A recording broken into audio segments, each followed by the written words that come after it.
हमारे अश्वनी मिश्रा मुन्ना जी, सम्मानित ब्रजेश भाई, सम्मानित हमारे ब्लॉक अध्यक्ष लालगांव के विवेकन भाई, सम्मानित पूर्णेन भाई, यहाँ पर उपस्थित हमारे संघर्षशील नेता साथी सम्मानित चक्रधर सिंह जी, सम्मानित इस विधानसभा से पूर्व विधानसभा प्रत्याशी रहे प्रदीप सिंह पटना जी, सम्मानित प्रदीप सिंह बप्पू जी, सम्मानित राम नरेश तिवारी जी, और यहाँ पर उपस्थित हमारे संचालन कर रहे सम्मानित संतोष मिश्रा जी, और यहाँ से प्रदेश प्रतिनिधि रही महिला कांग्रेस कमेटी की महामंत्री और जिला पंचायत की सदस्य हमारी छोटी बहन इस कार्यक्रम की जो आयोजन करता है सम्मानित पूर्णिमा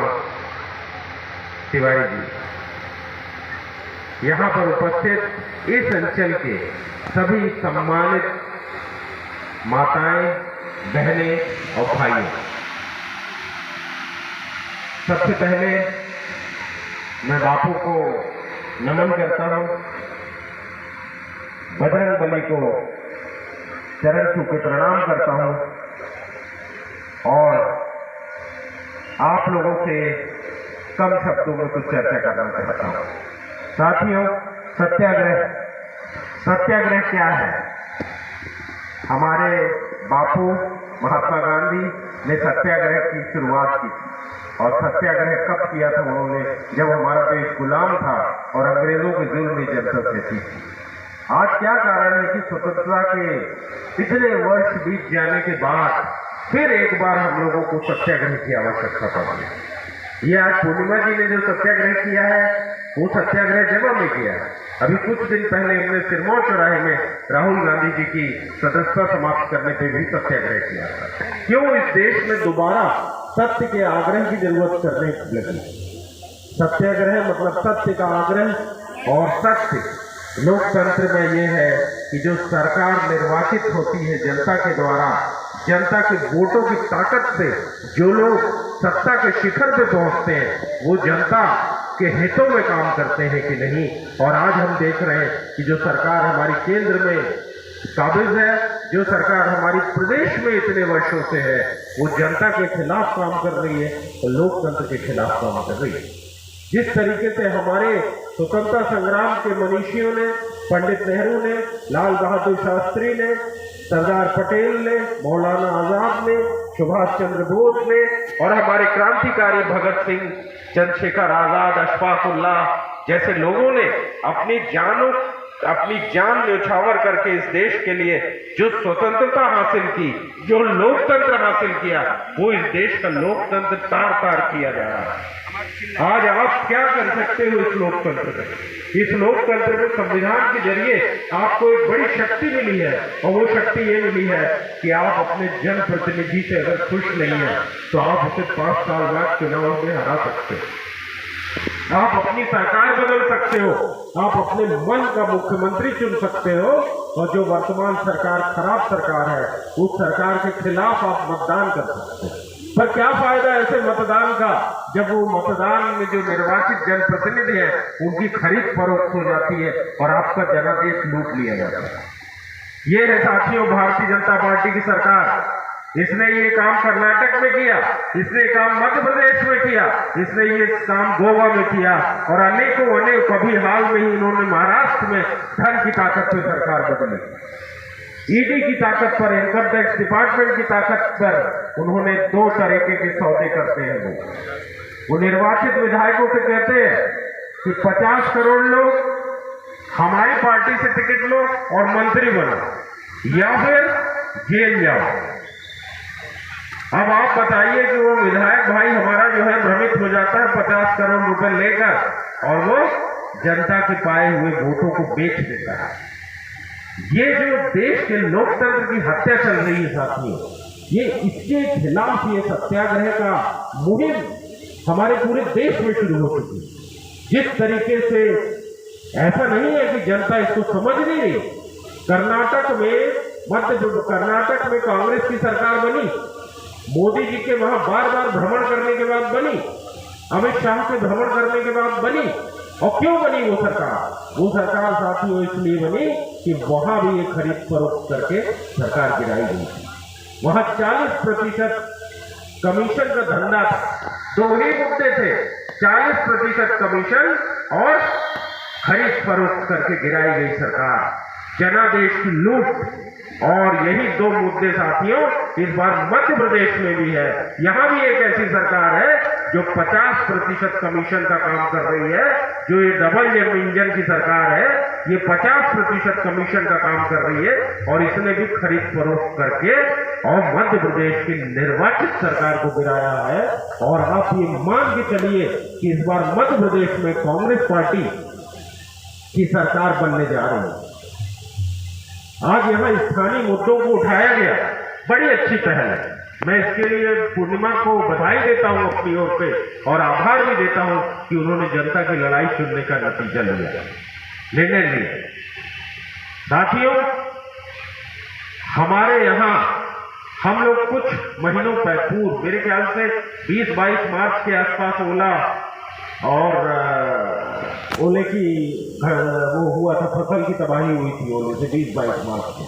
उसके तुरंत बाद हम लोगों ने यहाँ एक बड़ा कार्यक्रम किया था, धरना प्रदर्शन किया था और यहाँ आकर ज्ञापन दिया था और ये बात की थी कि हमारे किसानों को उचित मुआवजा मिलना चाहिए। और जो किसानों के नाम जिनका आपने कितना मुआवजा बनाया है उसकी लिस्ट को आप यहाँ तहसील में या जनपद कार्यालय में या पंचायत कार्यालय में उपलब्ध कराइए, जिससे लोगों को पता चल सके कि हमको कितना मुआवजा मिला है या मिल रहा है, या हमारी फसल का क्या जो नुकसान हुआ है उसकी क्या आंका गया। पर प्रशासन के काम में क्यों नहीं रहेगी साथी? ये जो भारतीय जनता पार्टी की सरकार है, ये जो भारतीय जनता पार्टी के द्वारा पोषित प्रशासन है, जो यहाँ अधिकारी बैठे, जो कर्मचारी बैठे, साथियों ये सब लोग सत्ता के नशे में चूर। जैसा कि कुंवर कह रहे थे, सीधी की घटना आपने देखी कि एक आदिवासी युवक के चेहरे पे पेशाब कर दी गई। ये क्या हो रहा है साथियों? ये भारतीय जनता पार्टी के कार्यकर्ता किस तरीके से मैदान, और अगर हम इनको इसी तरीके से जिताते रह गए, इसी तरीके से सत्ता देते रहे, तो उस लोकतंत्र का क्या होगा जो हमारे पूर्वजों ने हासिल करके हमको दिया, और हम कैसे अपने आगे आने वाली पीढ़ी को ये लोकतंत्र सौंप पाएंगे जिस लोकतंत्र के कारण हम खुली हवा में सांस लेते हैं। ये सोचने का विषय है साथियों। देश में महंगाई बढ़ गई, आसमान छू रही है महंगाई। टमाटर और सरसों के तेल का भी उदाहरण दे रहे थे आप प्रदीप भाई, किस तरीके से महंगाई बढ़ गई और इसके बावजूद सदन में इस पर चर्चा नहीं हो सकती। सदन में, लोकसभा और विधानसभाओं में महंगाई के बारे में बात नहीं की जा सकती, बेरोजगारी के बारे में बात नहीं की जा सकती। हमारा प्रदेश का किसान परेशान है, देश का किसान परेशान है, हमारे देश का नौजवान परेशान है और हमारे प्रदेश का नौजवान परेशान है। नौजवान क्या कर सकता है? परीक्षा तो दे सकता है नौकरी प्राप्त करने के लिए। अगर वो परीक्षा देता है तो पटवारी की परीक्षा में किस तरीके का घोटाला हुआ। एक भिंड के ग्वालियर के एक विधायक का कॉलेज है, उस कॉलेज में से जो छात्र निकले, पटवारी परीक्षा का सेंटर बना और वहां 10 में से मेरिट लिस्ट में मध्य प्रदेश के टॉप सबसे ऊपर के 10 छात्रों में 7 छात्र वहीं के, 7 लोग वहीं हैं। सब लोगों ने हिंदी में दस्तखत किए हैं और अंग्रेजी में 25 में से 25 नंबर मिले हैं। सबके प्रश्न जो सही है, सबके प्रश्न सही है और जो गलत है वो सबके प्रश्न गलत है। ये पटवारी परीक्षा का हाल है तो। और इसके बाद जब इसकी आवाज उठाई जाती है तो मुख्यमंत्री इस पर रोक लगा देते हैं। अरे चंद भ्रष्ट छात्रों के कारण, चंद भ्रष्ट उम्मीदवारों के कारण जो मेहनत करके पटवारी बने थे, जो मेहनत करके जो छात्र पटवारी बने थे, उनकी भी सूची रोक दी आपने।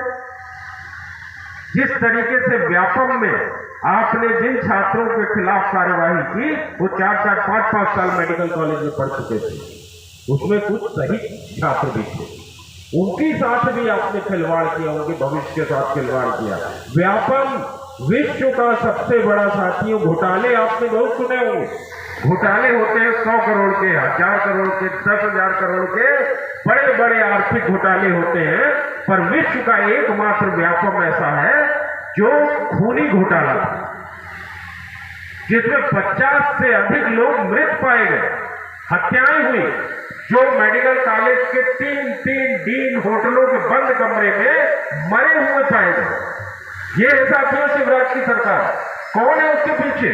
हमारे स्वर्गीय नेता सम्मानित सुंदर भैया ने इस व्यापम की मांग को बहुत जोरदारी से उठाया था विधानसभा में, और पूरी विधानसभा उससे, और शिवराज सिंह डर गए थे। और उसका खामियाजा यह हुआ था कि सुंदर भैया के खिलाफ तत्काल एक हाईकोर्ट में केस बनाया गया और उनके खिलाफ गिरफ्तारी वारंट इशू करने की स्थिति आ गई थी। डर गया था शिवराज सिंह चौहान की सरकार, क्योंकि सुंदरलाल ने वो व्यापम के केस को उठाया था जिसमें 50 साथियों मौत हुई, और उसमें शिवराज सिंह चौहान के घर से लेकर पूरी भारतीय जनता पार्टी के हाथ वो खून से रंगे हुए। हमको सजा देनी है साथियों इन हत्यारों को, जिन्होंने हमारे युवाओं के भविष्य के साथ साथ उनकी जान के साथ खिलवाड़ किया।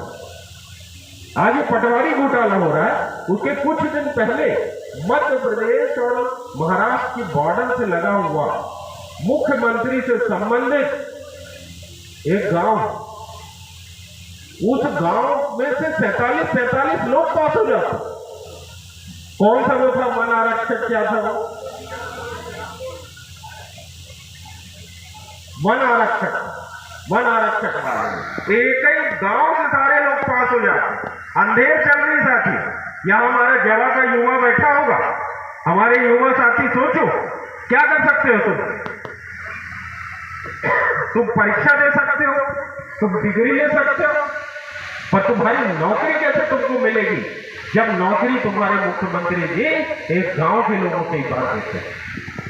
एक ही स्कूल, एक ही कॉलेज के बच्चों से पूरी पटवारी की भर्ती हो जाती। ये किस तरीके का प्रदेश है साथियों, और ये किस तरीके का प्रदेश चलाया जा रहा है। और जैसा कि कुंवर बहादुर सिंह जी ने यहाँ अपने भाषण में बोला कि जो चला रहे हैं वो तो चला रहे हैं, वो कैसे लोग हैं जो इसे सह रहे हैं। कैसे हम जाति, धर्म और धन की लालच में अपने वोटों से भ्रमित हो जाते हैं, हमारे वोट बच जाते हैं और हम भ्रमित हो जाते हैं। आज मैं आपको एक और बात बताना चाहता हूं। आप साथियों, कांग्रेस पार्टी वो पार्टी नहीं रह गई जो पिछली बार भारतीय जनता पार्टी के षड्यंत्रों में आ जाती है। आज हम प्रदेश से लेकर देश तक और देश से लेकर हम जिले तक अपने संगठन में कसावट ला चुके हैं साथियों। आज हम अपने संगठन में जबरदस्त कसावट ला चुके हैं। मैं आपको बताऊं, रीवा जिले के 2013 पोलिंग बूथ में हमारे बूथ लेवल असिस्टेंट के साथ बूथ कमेटी बनने की तैयारी कर रही है। हमने एक विधानसभा को 3 ब्लॉक में बांटा है। एक ब्लॉक के अंदर 3 मंडलम है। हर मंडलम के 6 5 6 7 मंडलम है। एक मंडलम में 4 5 6 सेक्टर है। एक सेक्टर में 4 5 पोलिंग है, और हर जगह हमारी 30 आदमी की कमेटी बनी हुई है। आज हमारे पास हर विधानसभा में मोबाइल नंबर और फोटो समेत चिन्हित 8 से 9 हजार कार्यकर्ता है साथियों। जब कांग्रेस पार्टी का संगठन इस तरीके से होता था कि ब्लॉक के नीचे, ब्लॉक अध्यक्ष के नीचे कोई नियुक्ति नहीं होती, तब हम लोग ऐसा चुनाव लड़ते थे कि 200 150 300 वोट से चुनाव हारते थे। 1000 5 हजार वोट से हमारे प्रत्याशी चुनाव हारते थे। पर आज कांग्रेस पार्टी का साथियों ऐसा संगठन है कि हमारे पास हर विधानसभा में 8 से 9 हजार तो हमारे कार्यकर्ता है। और मैं आपको बताऊं साथियों, मैं नहीं कह रहा, ये मीडिया कहता है, आरएसएस कहता है, भारतीय जनता पार्टी का खुद का सर्वे कहता है कि भारतीय जनता पार्टी की मध्य प्रदेश में आज की तारीख में शिवराज सिंह चौहान की सरकार का सर्वे कहता है कि 50 से 55 सीटें आ रही हैं। और भारतीय जनता पार्टी का खुद का सीट, ये लाडली बहना कहां से पैदा हो गई? 18 साल बाद लाडली बहना कैसे याद आ गई? ऐसे याद आ गई साथियों कि जब सर्वे मिला हाथ में आरएसएस का कि 65-70 सीट आ रही है, तो धरती सरक गई शिवराज सिंह चौहान की, और मोदी जी को आनंद फानंद में बुलाया गया रीवा के दौरे में। उनका बाहर का कहीं दौरा प्रस्तावित था दक्षिण भारत का, उसको कैंसिल करके रीवा बुलाया गया। और रीवा में जब उस ऊंचे मंच पे खड़े होकर मोदी जी ने भाषण दिया और उन्होंने देखा कि पीछे की तरफ तो आधी कुर्सियां खाली है, तो उनको समझ में आ गया कि ये शिवराज सिंह चौहान की मध्य प्रदेश की सरकार चलेगी। और समय भी इतना कम बचा है कि शिवराज सिंह चौहान को भगाएंगे भी तो काम नहीं बनेगा। तो इसके बाद शुरू हुआ ये फर्जी घोषणाओं का, ये लाडली बहना, ये लाडली भैया, ये जीजा जी, ये बहना, ये पिताजी, ये माता जी, अचानक पता नहीं कितने नाम से कितनी घोषणाएं ये करेंगे। कहीं संविदा की नियुक्ति की बात करते हैं ये, कहीं ये बात करते हैं किसी के प्रमोशन की, कभी किसी को ये परमानेंट करने की बात करेंगे। पर साथियों, जनता का मन बन चुका है। जनता मामा की कोई बात इसलिए नहीं मानेगी क्योंकि शिवराज सिंह